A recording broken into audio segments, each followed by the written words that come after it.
Ban tổ chức xin trân trọng kính mời đồng chí Lò Thị Nga Trang, Chủ tịch Công đoàn Ngân hàng HDBank chi nhánh tỉnh Sơn La. Đồng chí Bùi Đức Cảnh, Bí thư chi đoàn PA04060809. Xin trân trọng kính mời đồng chí Lê Hữu Nhân, Bí thư Đoàn Thanh niên Công an huyện Bắc Yên, đồng chí Hà Văn Nhuận, trưởng quan xã Lăng Đồng lên sân khấu trao quà cho các em học sinh. Trân trọng kính mời các đồng chí ạ.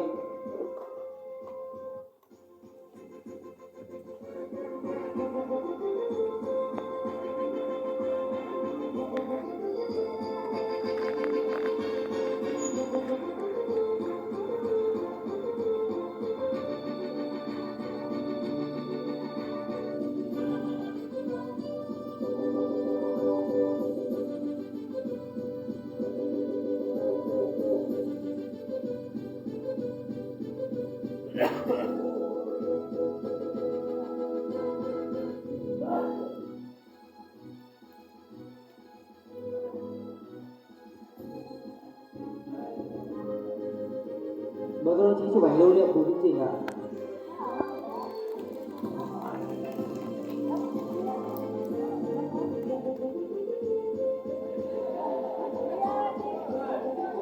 Con ơi, nán lại sân khấu một chút nào.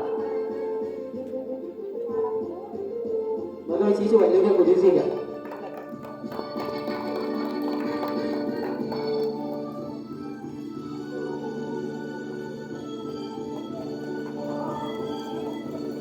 Xin trân trọng với các đồng chí. Rồi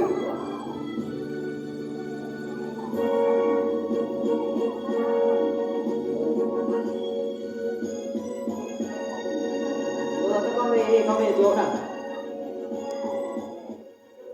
Các con nán lại sân khấu một lát nhé. Sau đây ban tổ chức xin trân trọng kính mời các đồng chí lãnh đạo cùng đại diện ban giám hiệu nhà trường lên chụp ảnh lưu niệm cùng chương trình ạ. Xin trân trọng kính mời các đồng chí ạ.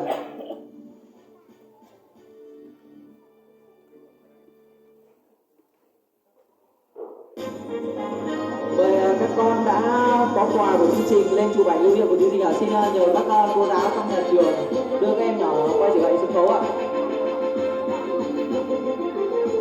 Mời các đồng chí ở trong đoàn tình nguyện của chúng ta lên chụp ảnh lưu niệm cùng chương trình ạ. Trân trọng kính mời các đồng chí ạ. Mời các đồng chí trong đoàn tình nguyện ạ.